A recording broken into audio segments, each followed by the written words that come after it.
topics and opinions expressed in the following show are solely those of the hosts and their guests and not those of W4CY Radio, its employees, or affiliates. We make no recommendations or endorsements for radio show programs, services, or products mentioned on air or on our web.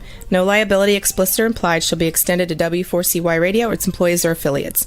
Any questions or comments should be directed to those show hosts. Thank you for choosing W4CY Radio.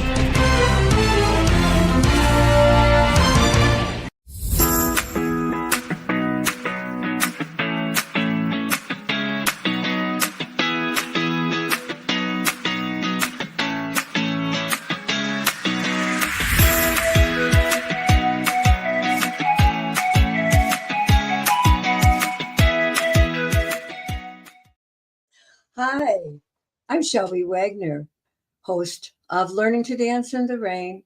I welcome you to my show today. It's shown every Tuesday at noon.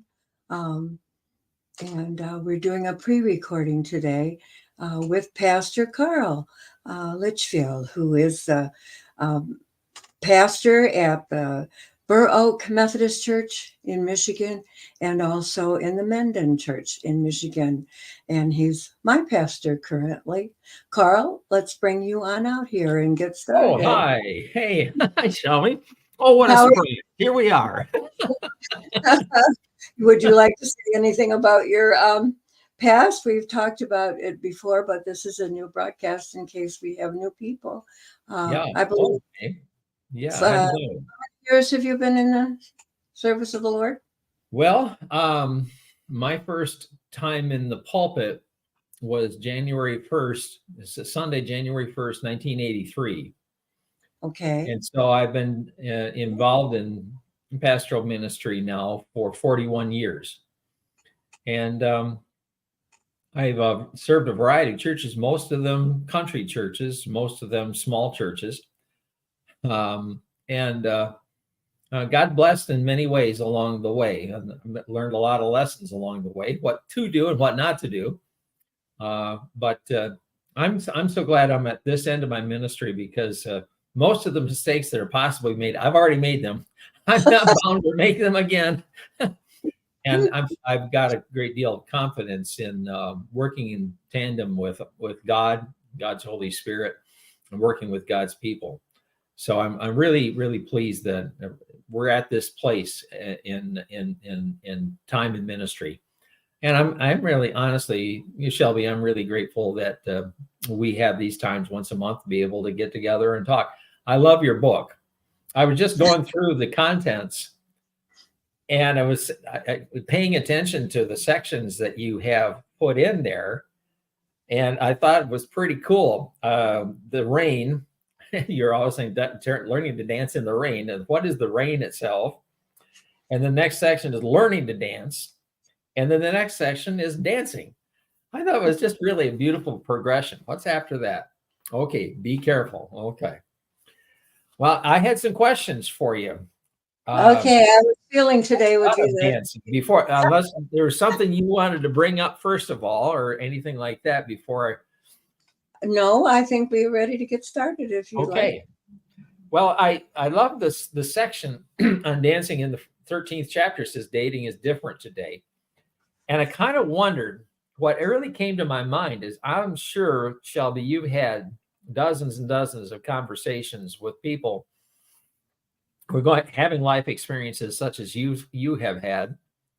And there are some success stories out there of those who have gone into the dating world and they have done things right. They have kept themselves safe. They have protected themselves, but they've also discovered a whole new social whirl, if you will, a whole new circle of friends that they've discovered. Friends that they're just friends kind of thing, or that perhaps that someone that they've discovered and begun to get to know has turned out not to be just friends, but a successful romantic relationship. So I was wondering if there were some success stories, Shelby, that you might share with me and with everyone who's listening in on the podcast, someone who's done it right and had found some real happiness out there. Yes. One thing I wanted to say before we start is that I think the biggest mistake that people make that have not been successful is thinking it's going to happen right away. Oh. And it's not necessarily going to happen to right away. I met one young woman. She says, I've only talked to one man, and we made it. We've been married 10 years. Wow. She had an abusive marriage relationship prior to going online. But right away, she met Mr. Right, and they were together at least 10 years. I've kind of lost track of her, but yes, I met them. And one day here in Sturgis, I had a display out on the sidewalk in front of one of the stores. All of the stores were having open houses or whatever. And Mercantile let me have set up my books out in front.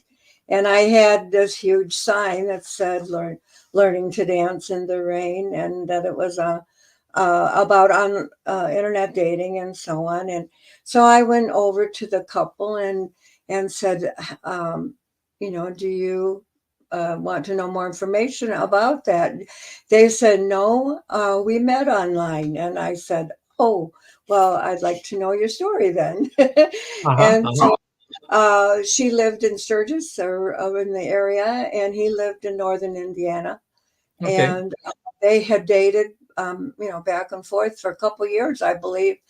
And then they had just gotten married about 2 months before. Wow. So I says, well, what took you so long? Ask her. Tell me. He said, I don't know. He says, I just woke up one morning and said today was the day. Oh, for goodness sakes. And she said yes. And so they had dated for several years, and 2 years at least, I believe. And then they had been married about 6 months by when I met them.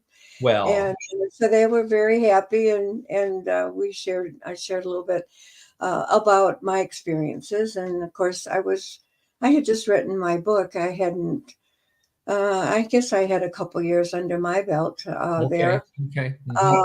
But there were two, and then I also at the dance met my friend Judy, and she had been on the dating site for quite a long time, maybe 5-6 years. Oh my! And so we met probably about 6 years ago, and about 2 years ago she got married, and with somebody she met online. And she met online. A successful connection was made. Right. Wow. And wow. So, excuse me. That that's and in chapter 15 about online dating. Okay.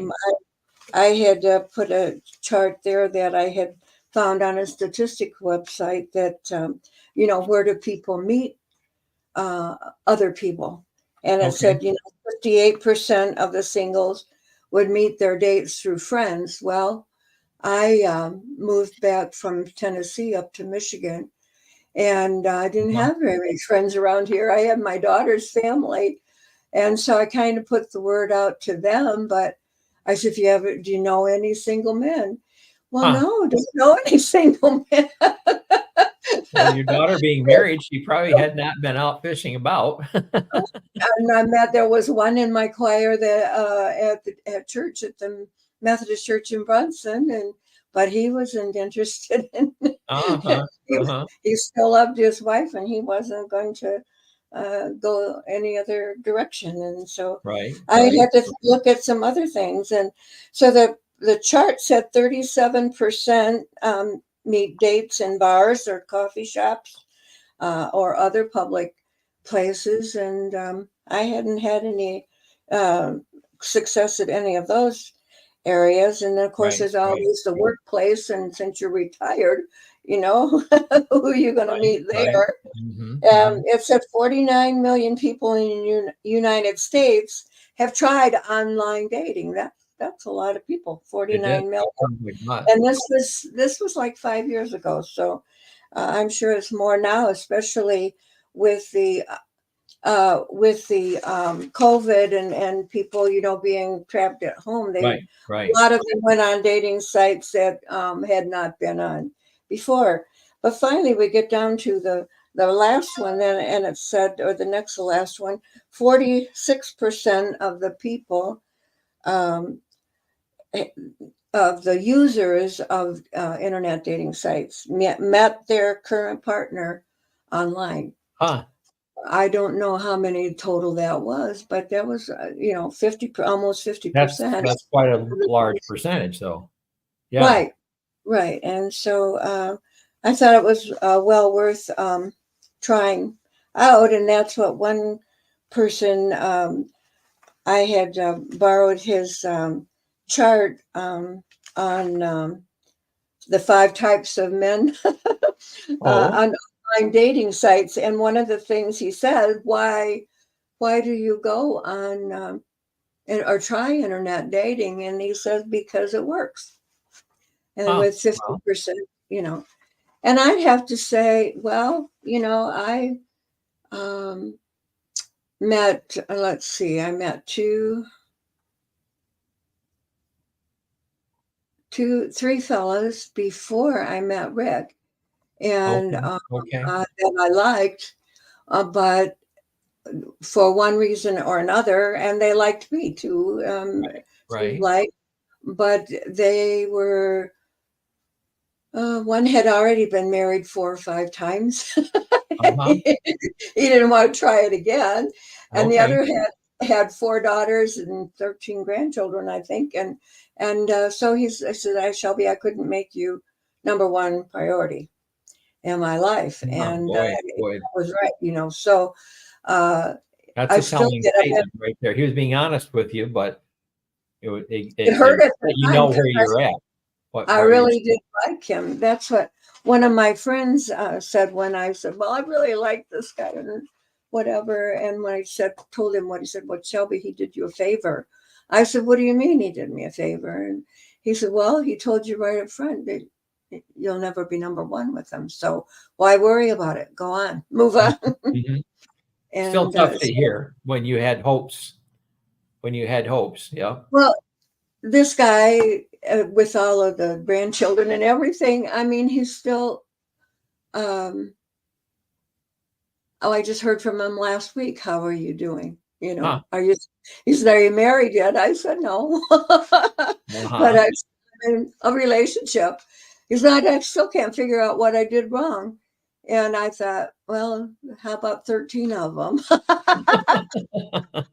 You I was at the tail end of a 13-person line. Right. But so getting married, I don't know. Rick hasn't asked me. Well, And but we both are so busy because he's remodeling his home, his house, and so we've chosen not to see each other through the week so we can. And I have my writing and my business, and so right, um, right, right. we we um, go dancing on Friday night and sometimes Saturday night, and church on Sunday, and see each other. Spend as much time as we can on the weekend, and through the week we try to get our work done. I see. And yeah, So so you're sharing priorities. You have mhm, common priorities. Mhm. right, right. Good, good. And it's good. I mean, he's able to do his woodworking, which he loves, and I'm able to do my writing, Uh-huh.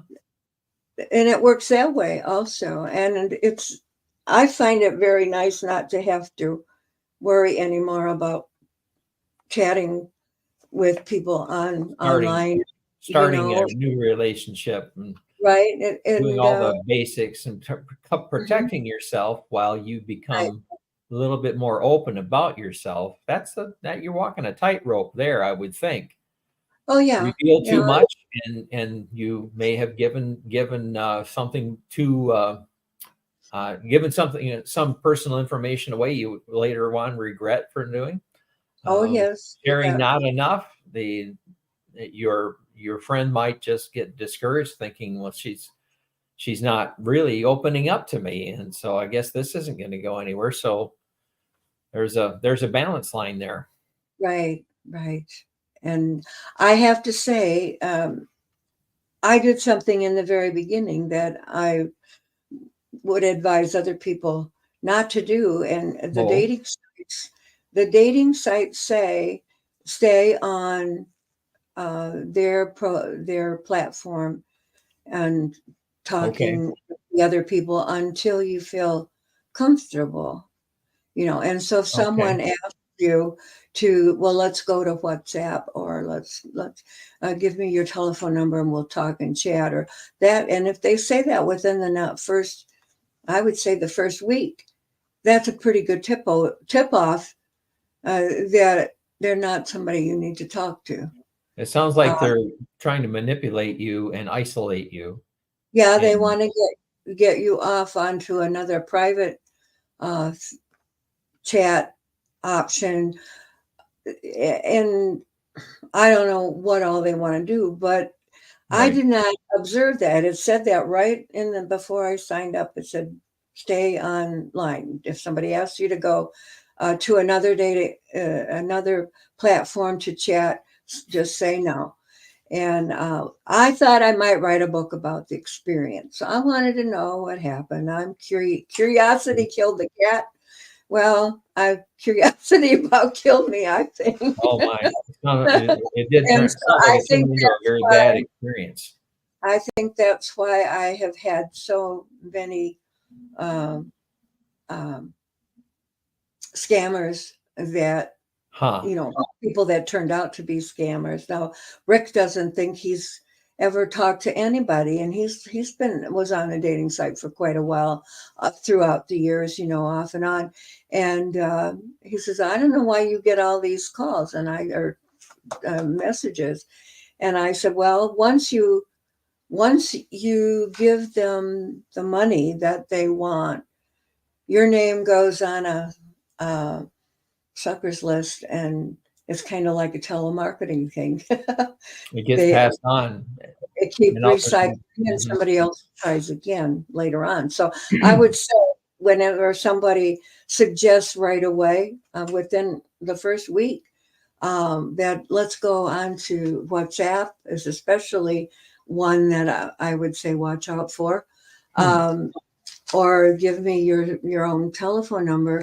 Don't do it right away. Wait, What is it? talk Yeah. on the I've platform. never been on WhatsApp. So what is it about WhatsApp that makes Well, it a WhatsApp is little more another dangerous? place where you This can have conversations back and forth, and I guess they use it in business a lot because okay. I see the businesses, and then it's one of those supposedly very private. Nobody can see what you're talking about except you Okay. and the Okay. two people involved. It's supposed to be Mhm. a very secure private site, but it's also because of that become very well known for scammers to use it. And Right. They can isolate you there. If mhm. there's family that want to monitor your conversations and make sure you're making safe decisions, they wouldn't have any access to what kinds of interactions you're having there. Yeah, my son about hit the ceiling when he found out I was even on WhatsApp. He said, "Mom, that's a scammer ship." I said, "Well, no, it's not. It's a business one." And he says, "Well, the scammers use it a lot." So he Huh. thought I should have it. There's a lot of them that are out there. Yeah. Google Meet, for example, is another one that some of them used, and I've forgotten now some of the other ones. But Right. stay Right. Right. on, the chat on the dating sites is a safe site.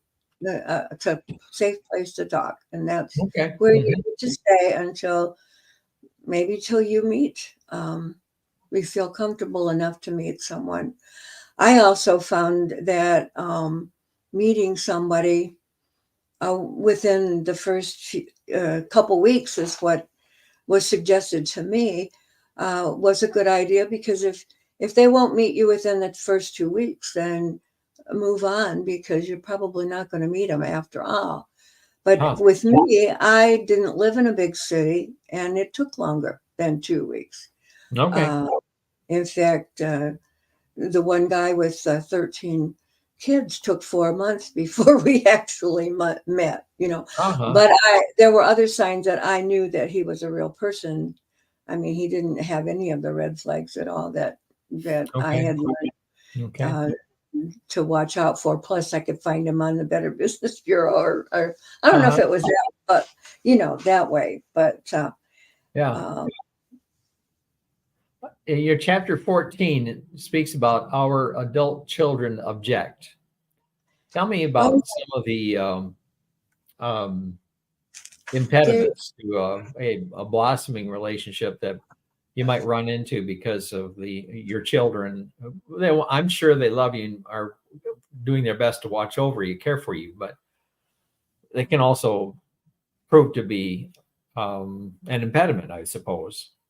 What's the chapter all about? Our adult children object, chapter 14. well, I'm going to go back to chapter in the first part. Okay, that's fine. Let's talk.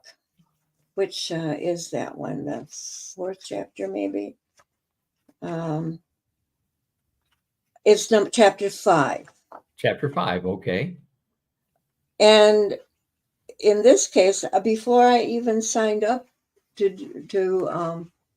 I just happened to look through Match.com and a couple of others, because that's where my son met his wife, was on Match.com. Wow. So Okay. I was looking at that and I thought, oh, my son, he met his wife on that. That seemed to work out pretty good. So let's, but before I subscribed, I thought, well, I'm going to ask my daughter what she thought, because I was living with her at the time. And oh my gosh, I opened up a kettle of worms when I suggested that maybe it was time for me to start thinking about dating. Now, this was 6 months after her father had died. And she, why on earth, you know, I said, would you want to meet somebody? You're not finished grieving yet. She didn't think. And I said, well, you know, yeah, I'm lonely. Well, how can you be lonely here? I mean, people are in and out of this house all the time. And yeah, okay, but those people are here to see you and your husband. They're not here to see me. That's And true. and everybody there, everybody was working. You know, they're a lot younger than me. They're all working, and Busy lives. right. And so I was all day long, actually. Mhm. And then so going to the shopping mall, I would walk the malls by myself. I would go to a movie by myself. Once I was the only person in the movie theater watching the movie. I have done that before also in a different kind of setting, but different place and time. But it is kind of an odd experience to be the only one watching the movie in a whole empty theater. Thank goodness they weren't as big as they used to be. Well, that's true. That's true. That's true. But yeah. So when I said, well, you know, she says, Mom, and then when I said, well, how about, I thought I could meet, well, she said, you meet some, she mentioned a couple of ladies at church. I said, well, I've already talked to them, and one of them has heart conditions. She doesn't want to get far away from her home. And I don't know what I'm doing wrong, but nobody seems to want to go with me. And so I said, how am I supposed to meet somebody if I'm staying home all the time? Or even if I'm out by myself, I don't feel safe just talking to anybody. Walk up somebody on the corner, strike up a conversation. Right. I don't think so.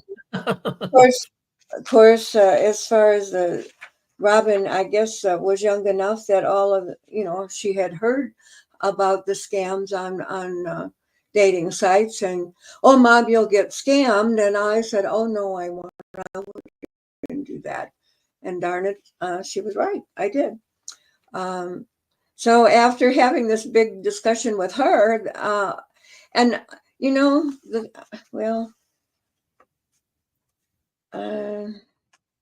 I don't know. Anyway, I went upstairs and I called my son, and he did the same thing. Here he had met his wife on the internet. And yeah, Mom, those guys are not interested in being friends if they're on the internet, you know. And I said, well, I think I can handle myself after all. But they were both against it. And they said at the time they didn't think I had grieved enough, that, 6 months wasn't long enough, apparently. I don't know. I don't think with either one of them, in their case, it was worrying about an inheritance or anything like that. But I have met other people where it was very obvious that their kids were against them finding a new partner because of maybe losing inheritance. And also, I know one of them, she was used to grandpa coming over and spending time with the grandchildren and babysitting free. And she knew that if he got to dating, that he wouldn't have, as much free time she could take advantage of his free services. That back for her. She didn't right. Mm-hmm, mm-hmm. And so there was a big article in the AAA magazine about that. Not the AAA, but the magazines. What is it? Senior. AARP.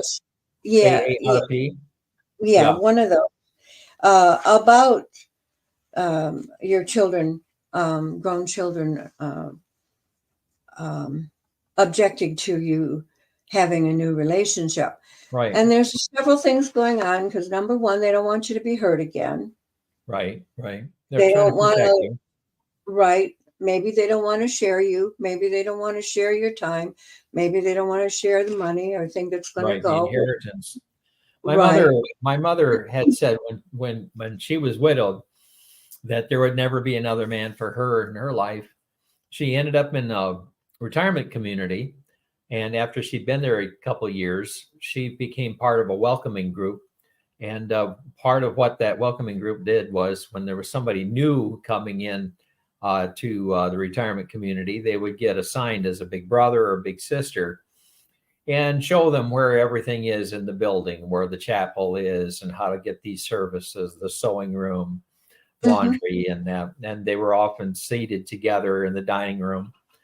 And so they helped them get started in their first weeks in the community. And Mom ended up assigned as a big sister to a elderly gentleman, and they kind of hit it off.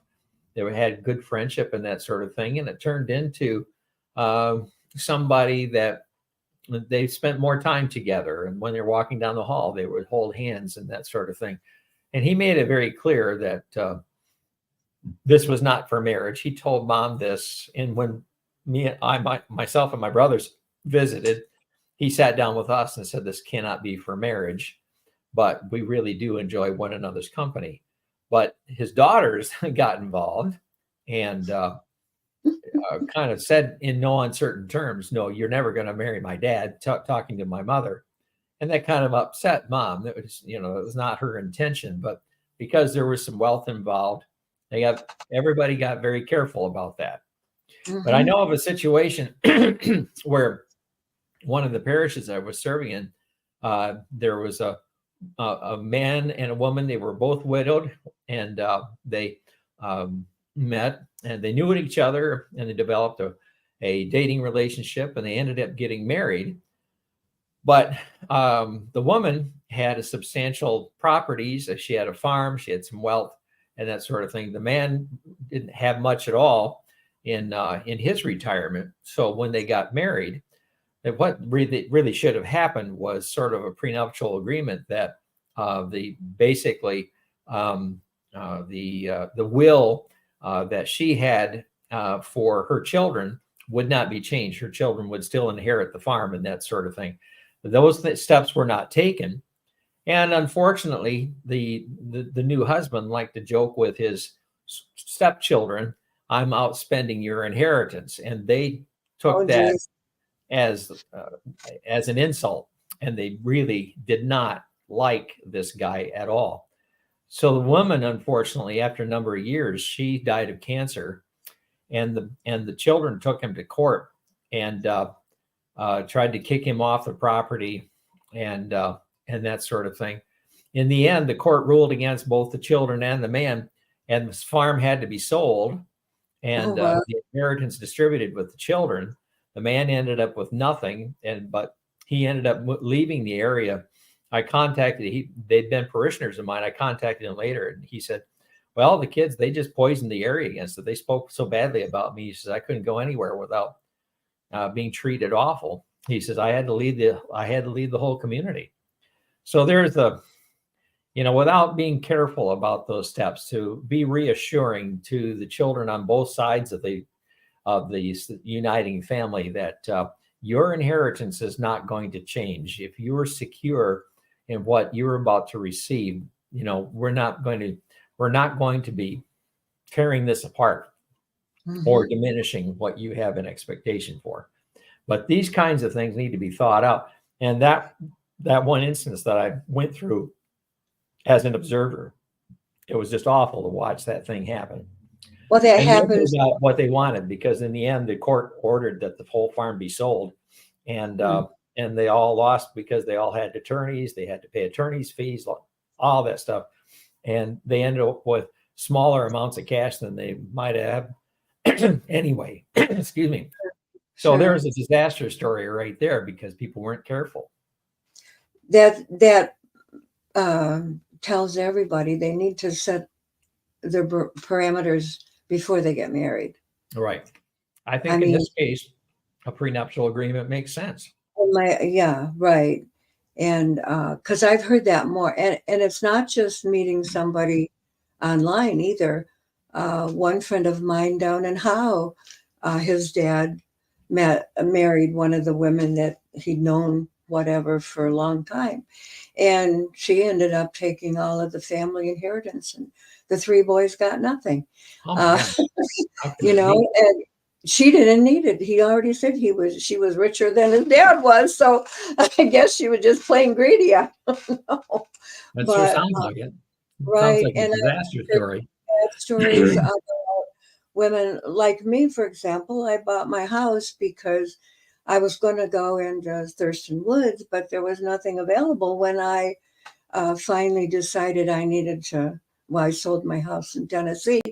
And so I bought this house, and I really like it. I like I'm only a mile from Thurston Woods, but so if say Rick and I should get married, I've heard of a lot of women who've sold their house and then they are stuck with that kind of situation with their stepchildren, and they want to kick them out of the house that they were living in because it was their father's and now it belongs to them.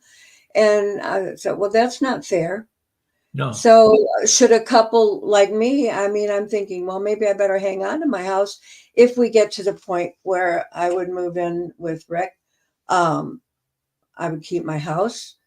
Maybe we would live both places, weekends on the lake, whatever. I don't know. There are a lot of issues to be decided before you decide.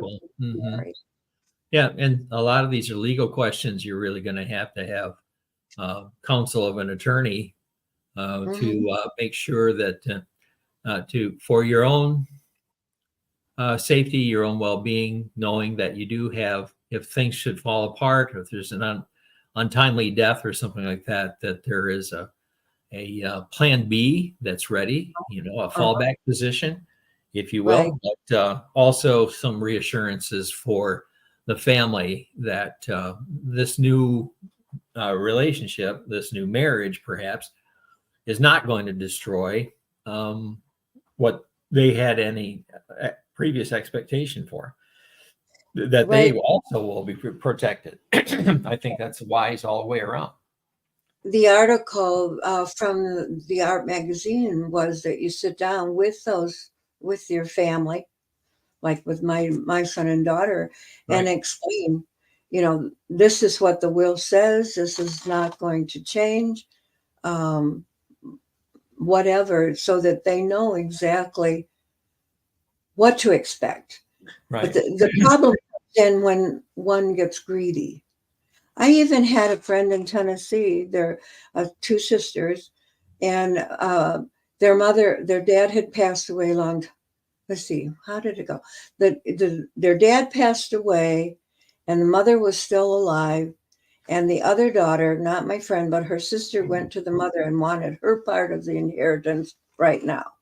Uh-oh. And the mother said, "What makes you think you have a part of an inheritance right now? I mean, obviously, everything goes to me because I'm still alive." Right. Well, how does someone like the sister think that just because her dad is gone, that her mother is not entitled to? Well, yeah. I think that if for a married couple to have a will where it's clearly stated in the case of one partner predeceasing the other, the only thing that happens is all the property is completely owned by the surviving spouse. There's no family division. There is no inheritance down to the next generation or anything like that. But it do you needs have to have that in writing? I think it needs to be clearly stated in the will that you get if your spouse dies, that you continue to hold everything. It's all your own property. Right. You make me think of the story that what we call the prodigal son in the Bible, and the son basically says, "I want my share of the inheritance now."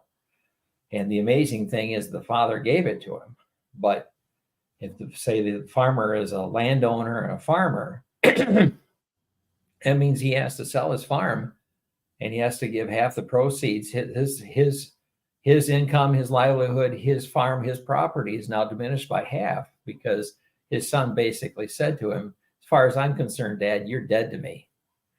You are already dead, and I want my inheritance now." It's a horrible thing that this young man is doing to his father, but his father says, "If that's what you want, this is what you get." And so it's all around, when you stop to think about the implications of it, it's an amazing thing that how horrible it is what the youngest brother has done. And it never has ceased to amaze me that when he finally had enough nerve to go back to his father, and his father welcomed him with open arms. Yeah, he still loved him enough to welcome him home after the horrible things that his son had said when he left. But what about that other son? Yeah, well, that's an interesting, the elder son, the eldest brother. It doesn't say though that he I'm got a little prejudiced because I'm the baby brother in our family. So I've always thought of the youngest son in a rather fond way, and elder brothers always seem to be the enemy. But the eldest brother has all the reason why to be angry. I mean, it's legitimate anger. Here you gave half your property away, and now you're welcoming him back after he squandered his life and living. And I can understand why he'd be angry. And I've never rebelled. I have always been ready to serve. I've always been here for you, and now you're welcoming him back. So it is a powerful, powerful story. The interaction that's happening there. And in the end, you don't know. Father's on the porch. He's waiting for the youngest son to return, and he sees the youngest son return, and he's in horrible condition. He's covered in pig filth and travel dust. And the father races off the porch to welcome this wandering soul back home, and to give him a signet ring, which reinstates him as a member of the family. You are still my son. You are my son. And throw a party. And now the end of the story, the father's on the porch, and the eldest brother is standing on the ground outside of the house. And the father is pleading with the eldest son, "Please come in and join the party." He's still standing on the porch waiting for his other son to come home. The distance now is not from the horizon to the house. The distance is 10 feet from the porch steps to the house and still the eldest son is refusing to come home. It's a kind of a role reversal. The youngest son apparently hated his father, and that's why he wanted his inheritance left. And apparently, at the end of the story, now the eldest brother hates his father because he's welcomed his younger brother back. Now, this son of yours, he didn't say my brother has come back. He said, this son of yours has come back after wasting his living. So the father is still in the same dilemma, trying to talk one of his sons to come home. It's an amazing role reversal.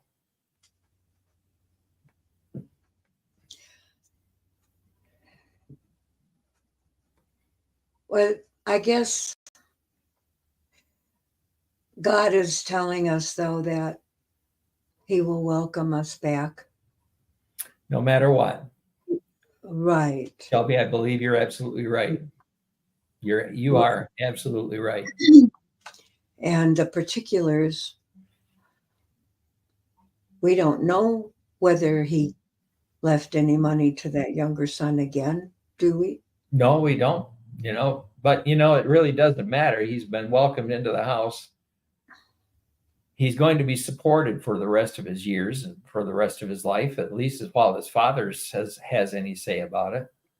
He's welcomed in. He's received with a feast. He's received a new robe, and the signet ring is restored on his hand. And as far as his father's concerned, the youngest son is restored as a member of the family. Right. After all the wrong things he said and did, he's still restored as a member of the family.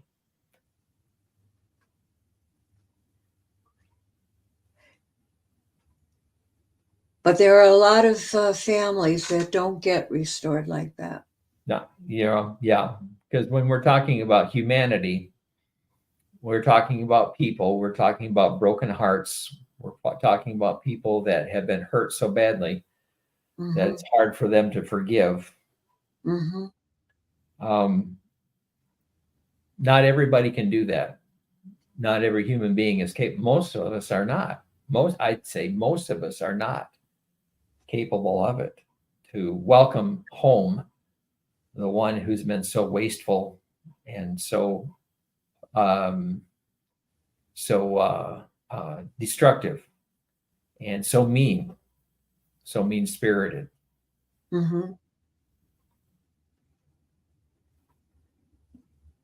As a human being, in many cases, it's impossible. But as the scripture says, with God, all things are possible. To be able to forgive, we oftentimes what we need is for God to step in and help us to forgive. Help us to forgive. Right. And it's important for us to sit down and have these hard talks with our kids. That's true. Yeah. Yes. And maybe they won't agree. I mean, how many times have both my kids say, well, you never listen to us anyway, take our advice anyway. And said, well, I want to hear what you have to say. I want to know what it is that you're thinking. But I may not agree with everything. Yeah, this is still my decision. This is still my life. These are my choices. But like in the article that on the ARP is that the older person has the right to decide if they want a new partner and decide to be happy again. And I think most kids, like my kids, we just want you to be happy, Mom. That's true. That's true. Yeah. And that's fine. Yeah. It took a while for my kids to, my daughter to think I had gotten through the grieving process. And actually, the couple of men that I have taken home and introduced, they liked them. So I think that she thinks choices are fine. Right. You're making some good decisions, and she's confident in your capabilities to choose. Yeah. Right. You know, I was surprised when I first came into Jerry's family. I'm the newest outlaw in the family. Oh, The first thing that happened, the first crisis that happened in the family was Jerry's grandmother. Her mother's mother was dying of a tumor that was just growing like wildfire, and it really overtook her abdomen and it took her life.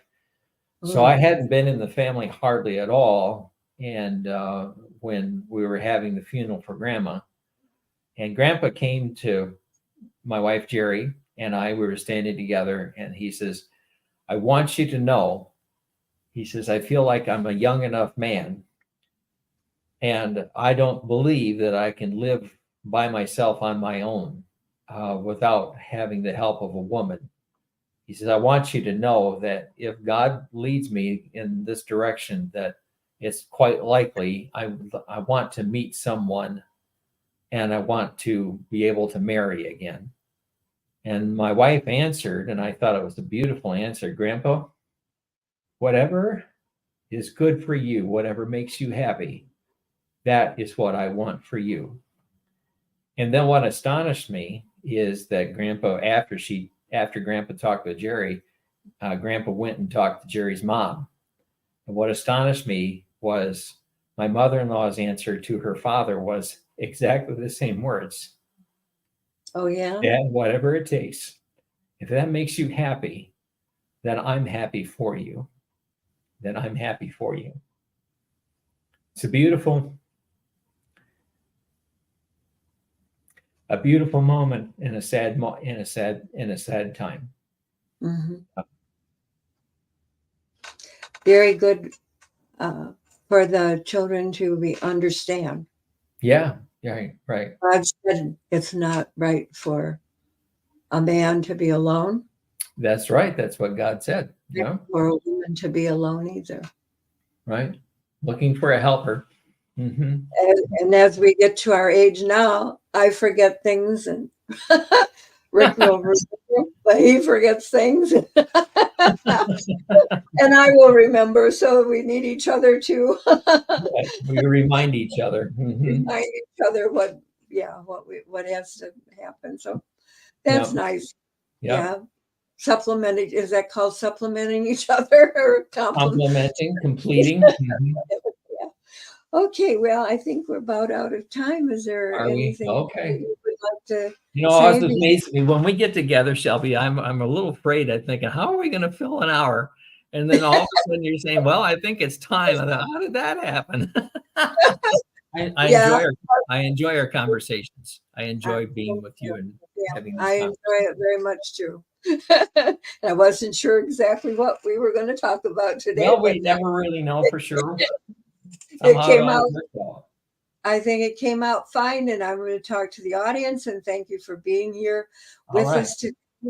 And I invite you back next time for a conversation that might be of interest to you and might even help you through a rainy time in your life, like dancing did for me. Thanks a lot, and see you next time. Bye now.